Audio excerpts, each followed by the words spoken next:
Bonjour à tous, chers amis, et aujourd'hui nous allons parler de la danse de Saint-Guy, un phénomène mystérieux qui a frappé l'Europe médiévale. Des milliers de personnes se sont mises à danser et n'ont pu s'arrêter jusqu'à tomber mortes. Qu'est-ce qui a provoqué cette fièvre dansante?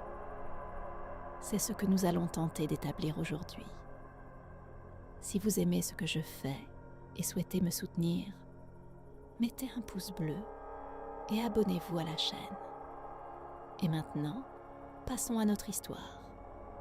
Commençons comme d'habitude par le commencement, la ville de Strasbourg, en 1518. L'Europe, qui vient à peine de traverser une vague de peste surnommée la peste noire, se prépare à une nouvelle épidémie qu'on appellera la peste de Saint-Charles. Des villages voisins arrivent déjà des nouvelles de malades. Les gens, cherchant le salut, se tournent vers Dieu et sombrent dans le fanatisme religieux. Beaucoup y voient un châtiment divin, une œuvre du diable ou de la sorcellerie. Et comme il est difficile pour un simple paysan d'atteindre Dieu ou le diable, dans le sud de la France et en Suisse, des bûchers commencent déjà à brûler des sorcières et des sorciers, ce qui débouchera plus tard sur les grands procès qu'on appellera la chasse aux sorcières. Tout cela se déroule dans un contexte de guerre, de mauvaises récoltes, d'épizooties et d'une mortalité considérable due à d'autres maladies en plus de la peste. C'est dans cette atmosphère qu'une femme seule, sans rien de particulier, marchait dans une rue pavée étroite de Strasbourg. Elle atteignit la place principale de la ville et se mit à danser. Quelques jours plus tard, des centaines de personnes tournoyaient déjà dans une danse frénétique et, incapables de s'arrêter, tombaient mortes. Ce phénomène fut appelé la peste dansante ou danse de Saint-Guy. Paracels, célèbre médecin, savant, alchimiste et mystique. À l'époque, toutes ces disciplines allaient de pair. Arriva à Strasbourg quelques années après ces événements. Selon son traité et diverses autres chroniques, tout commença avec une seule femme.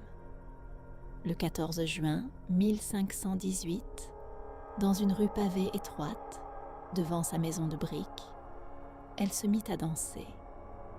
Et pour autant que l'on sache, il n'y avait aucune musique autour d'elle. Elle s'est simplement mise à danser, ignorant les demandes de son mari d'arrêter. Elle continua ainsi pendant de nombreuses heures, jusqu'à ce que le ciel s'assombrisse. Ce spectacle monstrueux attirait déjà une foule de curieux, marchands, portefaix, mendiants, pèlerins et autres habitants de Strasbourg. Voici ce qu'écrit Paracels. Le magistrat de la ville envoya la femme à la chapelle Saint-Guy, où elle finit par se calmer. Mais dans les 4 jours suivants, 34 autres hommes et femmes tombèrent malades. Tous les malades furent également conduits à Saint-Guy. Malgré ces mesures, leur nombre grimpa en quelques jours à 200 nouveaux malades, qui furent à leur tour envoyés par groupes vers les chapelles de Saint-Guy, à Zabern et à Rothenstein, pour y être soumis à divers rituels. Mais l'épidémie était désormais impossible à arrêter, et un mois plus tard, 400 personnes dansaient déjà dans les rues de Strasbourg. Voici ce qu'on écrivait à ce sujet. Durant tout l'été, des centaines d'hommes et de femmes dansaient et sautaient sur la place du marché, dans les ruelles et dans les rues. Des femmes prenaient des poses indécentes, faisaient des cabrioles et se tenaient sur la tête. Beaucoup ne mangeaient rien pendant plusieurs jours, jusqu'à ce que le mal se calme. Certains étaient à tel point possédés par cette danse que seule la mort pouvait les arrêter. Ils tombaient morts de déshydratation, d'épuisement et de crise cardiaque.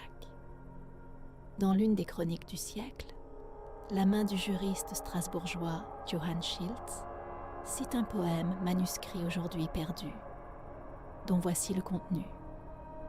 Des centaines de Strasbourgeois se mirent à danser et à sauter, hommes et femmes, sur les marchés, dans les ruelles et dans les rues, jour et nuit. Et beaucoup d'entre eux ne mangeaient rien tant que le mal ne les avait pas quittés. Ce mal fut appelé la danse de Saint-Guy. Voyant que Saint-Guy ne se hâtait pas de leur venir en aide, le magistrat de Strasbourg se tourna vers la guilde des médecins. Or, à l'époque, les médecins agissaient à la frontière entre la science et le mysticisme. La plupart d'entre eux étaient ce qu'on appellerait aujourd'hui des alchimistes. La théorie humorale d'Hippocrate dominait alors. Selon elle, 4 humeurs principales circulent dans le corps humain: le sang, la lymphe, la bile jaune et la bile noire. Ces liquides sont censés être en équilibre, et tout déséquilibre provoque la maladie. Les médecins posèrent donc le diagnostic suivant. La maladie était causée par un excès de sang, et à l'époque, dans tous les cas incompris, on pratiquait la saignée. Mais attraper 400 personnes se tordant en pleine danse n'était visiblement pas la tâche la plus simple. Les médecins recommandèrent alors une autre solution. Pour guérir, les malades devaient continuer à danser, mais de leur propre volonté. Dans une chronique du XVe siècle, rédigée par l'architecte Daniel Speklin, on décrit les mesures prises à cette fin. Il fut ordonné aux menuisiers et aux tanneurs de transformer temporairement les salles de leur corporation en pistes de danse et d'installer, sous les yeux du public, des estrades sur les marchés aux chevaux et aux céréales, afin de maintenir les malades en mouvement et de favoriser ainsi leur guérison. On engagea des dizaines de musiciens jouant du tambour, du violon, de la cornemuse et du cor, ainsi que des danseurs en bonne santé, chargés d'encourager les malades. Et selon les médecins, la danse devait finir par s'épuiser d'elle-même. Mais comme on peut s'en douter, cela ne fonctionna pas. Les danseurs devenaient toujours plus nombreux et de plus en plus de gens mouraient de crises cardiaques et d'attaques cérébrales. Les chroniques rapportent que, certains jours, jusqu'à 15 personnes mouraient ainsi.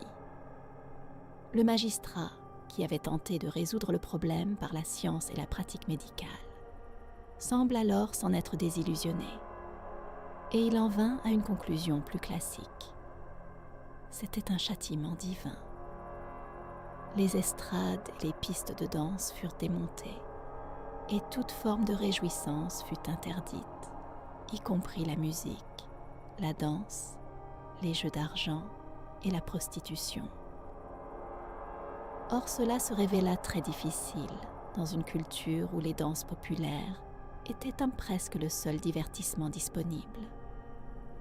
Il n'existait alors ni radio, ni télévision, ni même presse, et la majorité de la population ne savait même pas lire. Les bourgeois dansaient leur fameuse basse danse, chantaient et buvaient de la bière, et voilà qu'on le leur retirait. Même les couches supérieures de la population se révoltèrent, et le magistrat dut faire des concessions. Sébastien Brandt, auteur de La Nef des Fous, publié en 1494, décrit en détail les exceptions accordées.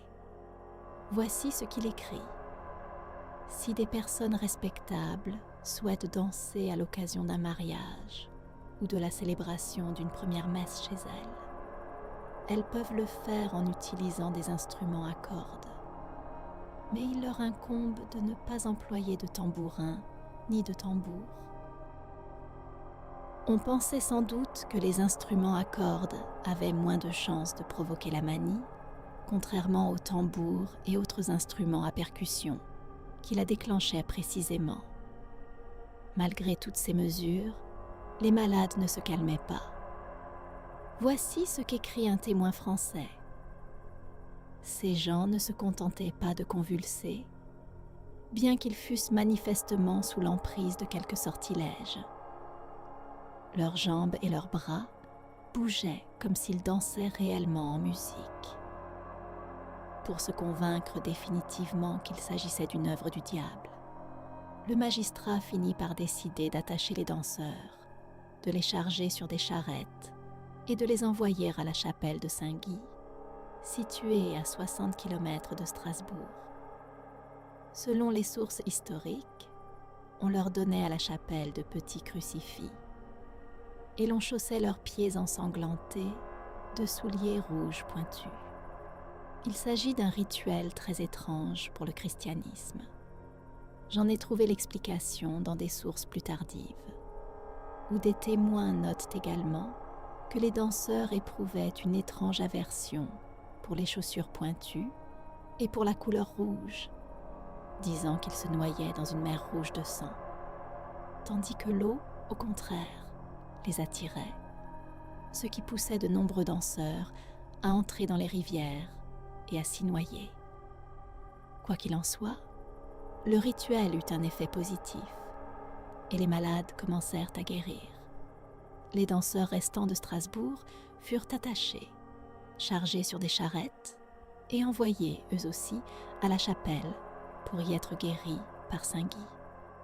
L'épidémie dura environ 1 mois et demi, de la mi-juillet au début septembre. Il est difficile de dire combien de personnes moururent au total, mais si l'on en croit les chroniques, qui rapportent une moyenne de 15 morts par jour, les victimes pourraient se compter par centaines.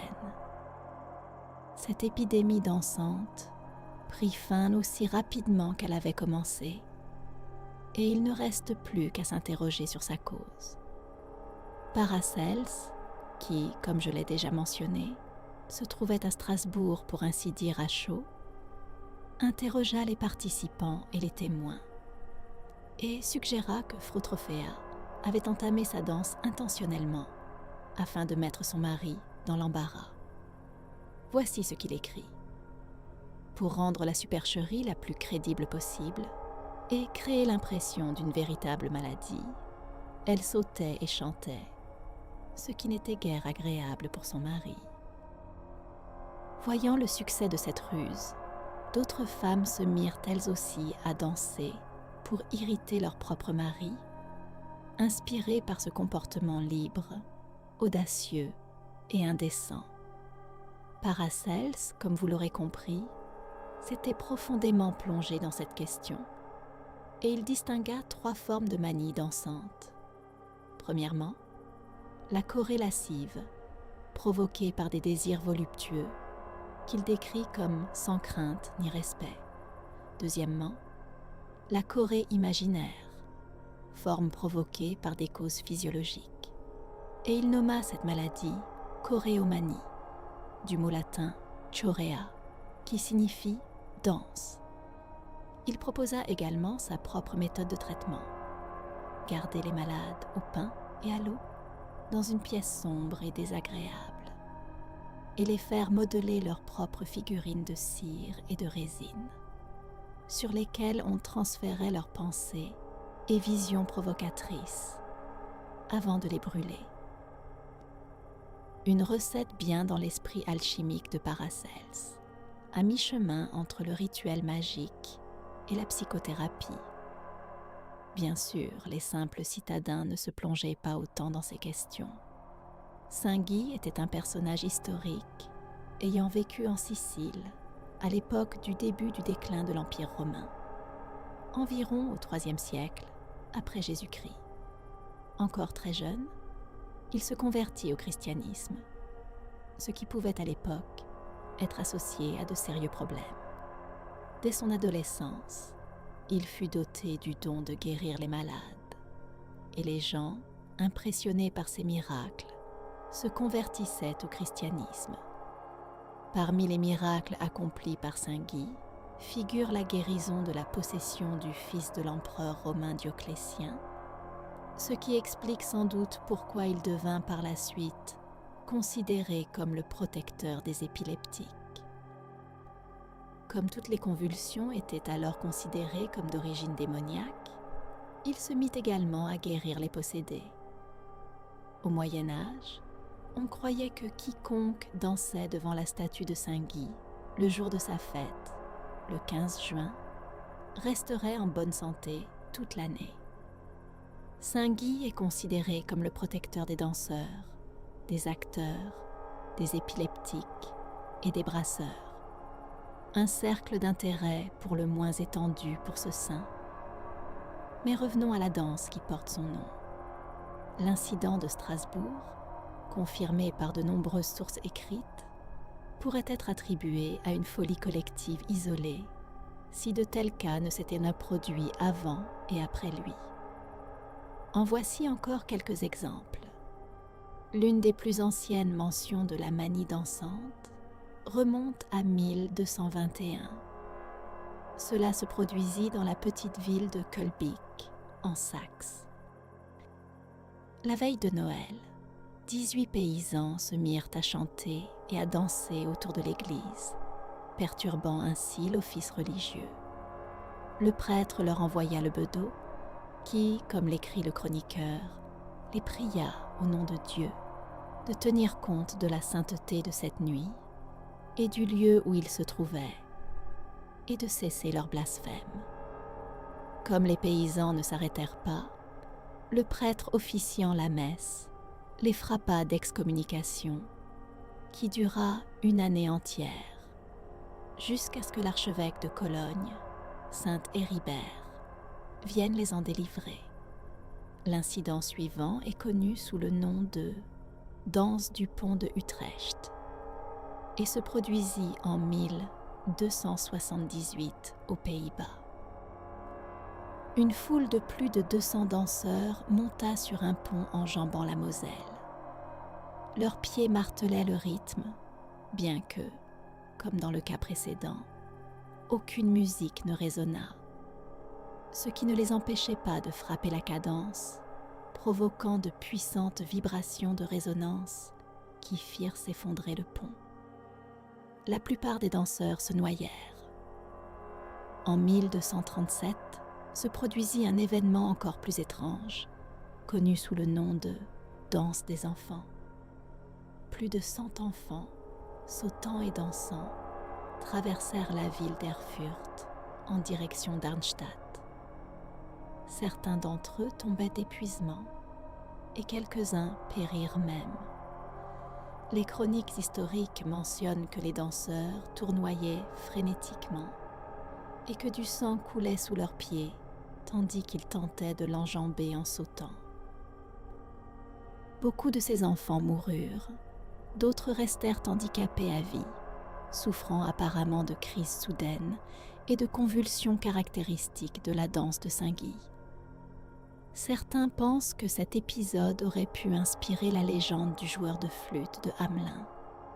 Peut-être qu'un jour, je consacrerai un épisode entier à cette histoire fascinante. Vers 1350, de telles danses ne surprenaient déjà plus personne. Elles prenaient des proportions épidémiques. Ici, quelques personnes, là plusieurs centaines. En 1374, dans la ville d'Aix-la-Chapelle, on observe une nouvelle épidémie documentée de danse. L'écrivain et historien hongrois István Ratvég, citant une grande chronique belge, écrit ceci. À Aix-la-Chapelle arrivèrent des foules de gens étranges qui se dirigèrent ensuite vers la France. Des êtres des deux sexes, inspirés par le diable, se prenaient par la main et dansaient dans les rues, dans les maisons, dans les églises, sautant et criant sans la moindre pudeur. Épuisés par la danse, ils se plaignaient de douleurs à la poitrine, et grâce aux prières et aux bénédictions, certains finissaient par s'arrêter presque complètement, tandis que d'autres continuaient à danser jusqu'à se briser les côtes et en mourir. Les danseurs criaient, riaient, pleuraient, chantaient à tue-tête. Certains défilaient nus et faisaient des gestes indécents. D'autres encore ressemblaient à des animaux, sautant sans relâche. Une nouvelle vague de choréomanie se produisit ensuite dans la ville néerlandaise d'Utrecht et dans la ville belge de Liège. À peu près à la même époque, dans la ville française de Metz, la choréomanie toucha d'un coup 11 000 habitants. Des cas isolés se produisirent en 1381 dans la ville d'Uxbridge. En 1480, la maladie atteignit également l'Italie et prit des proportions épidémiques sous le nom qui lui resta attaché, le tarentisme.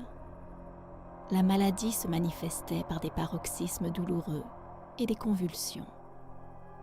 Plus précisément, en pleine occupation quotidienne, une personne ressentait une douleur aiguë, comme causée par la piqûre d'un insecte, et se mettait soudain à sursauter. Les malades pouvaient arracher leurs vêtements, crier, rire ou pleurer, se rouler dans la boue ou faire des gestes obscènes. Dans ces régions, on croyait que ces danses frénétiques étaient causées par les morsures de tarentules. Et selon la croyance populaire, pour ne pas mourir de la piqûre, il fallait se mettre immédiatement à danser. Ces danses effrénées pouvaient durer plusieurs heures et se terminaient souvent par une amnésie totale ou partielle. Dans l'ensemble, ce comportement n'est pas dénué de logique. Pour disperser le poison dans l'organisme, une personne bouge activement, ce qui augmente sa circulation sanguine et peut réduire le risque de nécrose des tissus au point de la morsure. Ce curieux rituel nous a offert la danse que nous connaissons aujourd'hui sous le nom de tarentelle.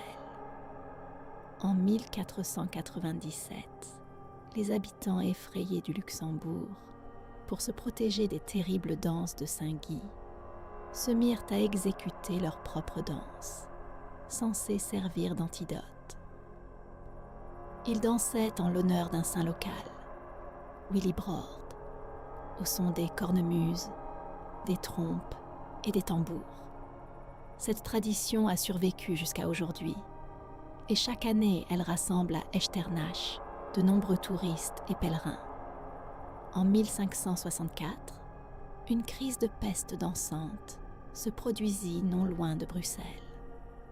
Bien que cette flambée fût mineure, elle est remarquable, car elle fut représentée par l'éminent peintre Pieter Bruegel le Jeune, ce qui nous permet de savoir précisément à quoi ressemblaient les victimes de la peste dansante. Selon certaines sources, Bruegel aurait lui-même observé ce phénomène, qui trouve écho dans certaines de ses œuvres. Il faut évidemment aussi mentionner un autre cas retentissant, survenu déjà au XVIIIe siècle, connu sous le nom de bal des convulsionnaires. En 1728, sur le territoire du cimetière de Saint-Médard, des danseurs se mouvaient par saccades et se contorsionnaient, dansant directement sur les dalles funéraires. Toutes les couches de la population participaient à cette danse. Voilà bien ce qu'on peut appeler une véritable danse sur les tombes. Après cet épisode, cependant, l'épidémie dansante déclina. On ne peut pas dire que de tels états hystériques aient été propres et limités à l'Europe. On peut d'ailleurs facilement établir des parallèles avec des états comme le Klikuchestvo et le Porcha, répandus en Russie, mais plus proche encore, peut-être, le Meriacheni chez les peuples du Nord. Bien entendu, la question principale reste de savoir ce qui provoque cet état et pousse les gens à danser.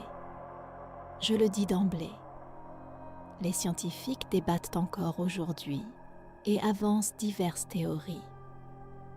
Voyons-en quelques-unes ensemble. Comme je l'ai déjà mentionné, La cause principale de ces danses était alors attribuée aux manigances du diable, à des malédictions, à des sortilèges de sorcières ou de sorciers, ou simplement à la colère divine. Les méthodes de traitement correspondantes étaient l'exorcisme, la prière à Saint-Guy, l'aspersion d'eau bénite, l'enfermement au monastère, ou des rituels plus originaux, comme le port de chaussures rouges déjà mentionné et le dessin de croix sur la plante des pieds du malade. On pratiquait également le pèlerinage à la cathédrale Saint-Guy de Prague, où sont conservées ses reliques. Chose étonnante, la Sainte Inquisition, qui brûlait pourtant très activement des gens en Suisse, en France et en Allemagne à cette époque, ne s'intéressait guère aux danseurs de Saint-Guy. En tout cas, je n'ai trouvé trace d'aucun procès intenté contre des danseurs. Comme je l'ai déjà mentionné au début de ce récit, l'Europe de ces années-là fut frappée par plusieurs épidémies de peste, en raison de fortes pluies et d'années de mauvaises récoltes. Et le Rhin sortit à plusieurs reprises de son lit et inonda les terres. L'empoisonnement par l'ergot, un champignon qui pousse sur les épis de seigle, pouvait provoquer des convulsions et des hallucinations, comme les rivières de sang sous les pieds mentionnés dans les chroniques, qui poussaient les danseurs à effectuer des sauts et d'autres figures acrobatiques. Plus tard, on synthétisera à partir de l'ergot une substance que nous connaissons aujourd'hui sous le nom de LSD. À l'époque, le pain de seigle constituait la base de l'alimentation des Européens. Or, les chroniques nous disent qu'au début de ces années-là, plusieurs récoltes se succédèrent mauvaises. Le Rhin sortit de son lit et inonda les semis, et ainsi de suite. Et l'ergot se développe précisément très bien en milieu humide. On peut également supposer qu'en raison de la pénurie alimentaire, les gens triaient moins soigneusement le grain et que l'empoisonnement toxique par l'ergot, appelé à l'époque feu de Saint-Antoine ou mal des ardents, pouvait provoquer un comportement inadéquat, des hallucinations et des convulsions. Fait intéressant, la fin de la peste dansante coïncide avec la diffusion de la pomme de terre en Europe. Cependant, l'historien John Waller réfute l'hypothèse de l'ergotisme dans son livre « Danser jusqu'à en mourir ». Il affirme que si l'ergot peut effectivement provoquer des convulsions et des hallucinations, il restreint également l'afflux sanguin vers les extrémités, ce qui conduit parfois à la gangrène. Par conséquent, les personnes empoisonnées par l'ergot n'auraient tout simplement pas pu danser plusieurs jours d'affilée. Voici une autre théorie intéressante qui relie la danse à la peste, laquelle, je le rappelle, faisait rage en Europe. L'historien allemand Justus Friedrich Karl Ecker publia en 1832 un ouvrage intitulé « La peste noire et les danses de la mort ». Il y rassembla une liste impressionnante d'incidents similaires et relia la peste et la choréomanie l'une à l'autre. Selon sa théorie, la peste provoquait une sorte de folie collective qui aurait été soit un symptôme distinct de la maladie, soit une réaction des gens face aux nombreux décès survenant autour d'eux. J'ai également trouvé plusieurs mentions selon lesquelles les danseurs étaient parfois accusés d'hérésie, sous prétexte qu'ils priaient ainsi leur dieu païen en se dissimulant sous l'apparence d'une maladie. Ces danses ressemblaient effectivement aux rituels de Bacchus, au bacchanal, aux ménades et à d'autres prêtres de l'Antiquité païenne. Pendant de longues heures, les danseurs exécutaient des mouvements convulsifs désordonnés, des sauts en tous sens, se roulaient par terre, poussaient des cris inarticulés, et ainsi de suite. Il existait même un nom pour ce type de danse, la chorée.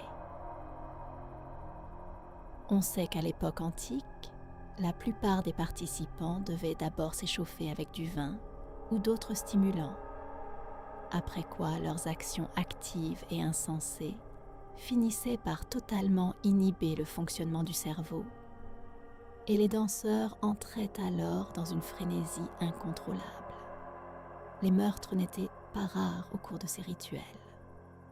Selon la légende, le chanteur Orphée aurait eu le malheur de croiser des femmes en pleine danse et fut mis en pièces par elles. Comme dans le cas de la transe chamanique, on se souvient que les danseurs étaient influencés par les instruments à percussion, tambourins, tambours et autres percussions constituent, dans de nombreuses cultures, un attribut incontournable pour entrer en transe chamanique. Une théorie intéressante fut également avancée par le scientifique Alexandre Tchijevski dans son ouvrage « La Terre dans les bras du Soleil ». Il relie la danse de Saint-Guy à l'activité solaire de ces années-là, bien qu'il soit extrêmement difficile de le vérifier. L'une des versions qui me semble la plus proche de la vérité rattache la danse de Saint-Guy à une forme de psychose collective. Le psychiatre Vladimir Bekhterev, qui étudiait le Klikouchestvo et le Meriacheni, classait ce type de danse parmi les états hystériques, et dans sa monographie intitulée « La suggestion et son rôle dans la vie sociale », publiée en 1898, il relève la similitude du tableau clinique ainsi que la possibilité d'induction, c'est-à-dire de contagion, de cette hystérie. Rien d'étonnant à cela. Les gens de l'époque ne vivaient pas dans une atmosphère très confortable. Guerre permanente, famine, interdits religieux stricts, épidémies incessantes de peste et d'autres maladies. Ils étaient constamment confrontés à la mort et vivaient dans un état de stress permanent, sans possibilité de l'évacuer autrement, ce qui pouvait tout à fait conduire à de telles crises hystériques. Selon la description de Bekhterev, la danse de Saint-Guy est une activité physique désordonnée, accompagnée d'une décharge cérébrale qui stimule également la production de dopamine, hormone du plaisir, dont ces gens manquaient manifestement cruellement à l'époque. Pour le dire plus simplement, c'était ainsi que les gens évacuaient leurs tensions. Ajoutons à cela le fait que les gens de cette époque étaient bien plus suggestibles, ce qui explique que de tels états hystériques aient pu prendre des proportions épidémiques. Il convient de noter que la médecine moderne décrit une maladie ressemblant à la danse de Saint-Guy, appelée chorée ou hyperkinésie choréique. Il s'agit d'une maladie nerveuse liée à un dysfonctionnement du cerveau, dont le principal symptôme consiste en des mouvements désordonnés et chaotiques, semblables à une danse étrange et excentrique. Cependant, la médecine ne connaît pas de manifestation collective de cette maladie. Parmi les causes de la danse de Saint-Guy, on cite aussi souvent l'épilepsie, l'encéphalite et le typhus. Mais si l'on parle de théorie médicale, il me semble qu'une cause probable pourrait être la syphilis. En 1495, une épidémie de cette maladie, qui touche notamment le cerveau et le système nerveux, s'abattit sur l'Europe. Il existe encore une théorie plus insolite, selon laquelle ces danses auraient pu résulter d'une intoxication au monoxyde de carbone. Les incendies n'étaient pas rares à l'époque. De plus, pendant les épidémies de peste, on brûlait dans les rues non seulement les cadavres, mais souvent aussi tous les objets ayant été en contact avec le malade, voire des maisons entières, si bien que les gens vivaient en permanence dans une atmosphère enfumée. Cependant, je ne crois pas à cette théorie. Les personnes intoxiquées au monoxyde de carbone doivent réapprendre à marcher. Elles ne se mettent pas à exécuter des danses effrénées. Comme je l'ai déjà dit, la théorie qui me semble la plus proche de la vérité est celle de l'hystérie collective. Qu'en pensez-vous, vous, de cette histoire? Écrivez-le en commentaire, je serai très curieux de vous lire. N'oubliez pas de mettre un pouce bleu sous cette vidéo. N'oubliez pas de vous abonner à la chaîne si ce n'est pas déjà fait. Vérifiez bien votre abonnement et conseillez-le à vos amis. Cela devrait certainement les intéresser aussi. À bientôt à tous.